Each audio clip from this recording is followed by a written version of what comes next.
Nadagdagan pa ang kababayan nating nakauwi na sa bansa matapos maipit sa gera sa Lebanon. Problema naman ang ibang OFW doon na nais ring makauwi ang mga nakabimbing kaso laban sa kanila. At live mula sa Pasay City, nasa frontline ng balitang yan si Rainiel Pawid. Rainiel, ano-ano bang mga kaso ang karaniwang kinahaharap ng ating mga kababayan dyan sa Lebanon? Nikki, madalas nga ay mga akusasyon ng pagnanakaw sa kanilang mga employer o hindi natapos na kontrata yung mga inirereklamo sa ating mga kababayan doon sa Lebanon. Karamihan o malaking porsyento kasi sa kanila ay mga domestic worker. Balik Pinas na ang 21 Pilipino matapos maipit sa tumitinding bagpakan ng Israeli military at Hezbollah sa Lebanon. Ngayong araw, 3 batch ng repatriation flights ang dumating. Lahat ng mga umuwi, walang ibang hiling kung hindi ang makapagsimula ng bagong buhay sa Pilipinas.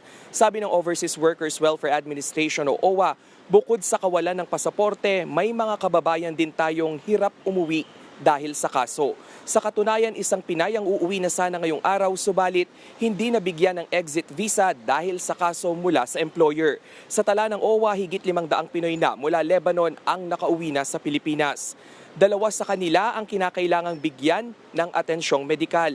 Isa sa kanila ang OFW na si Gaudencio na may thyroid cancer. Bukod sa 170,000 pesos na financial assistance mula sa gobyerno, tutulong din ang OWA sa pagpapagamot ni Gaudencio. Sa record naman ng Department of Migrant Workers, nakatakdang umuwi bukas ng gabi ang pinakamalaking repatriation flight mula sa Lebanon. Nasa 79 na Pilipino ang kasama riyan.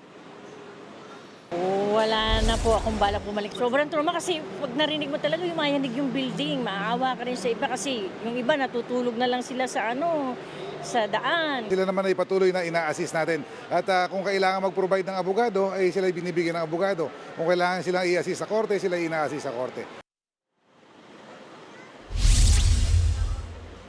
Nikki, simula bukas hanggang sa katapusan ng buwan na inaasahan na may 150 pa tayong kababayan na uuwi mula sa Lebanon dito nga pabalik sa Pilipinas. Pero ang bilang na yan ay hindi na raw aasahan pang lumaki ayon sa DFA dahil nga wala na raw interes yung ilan sa mga kababayan natin na napamahal na sa trabaho maging sa kanilang mga amo. Nikki. Maraming salamat, Rainiel Pawid. Mga kapatid, Nikki de Guzman po, iba na ang may alam at may pakialam sa panahon ngayon.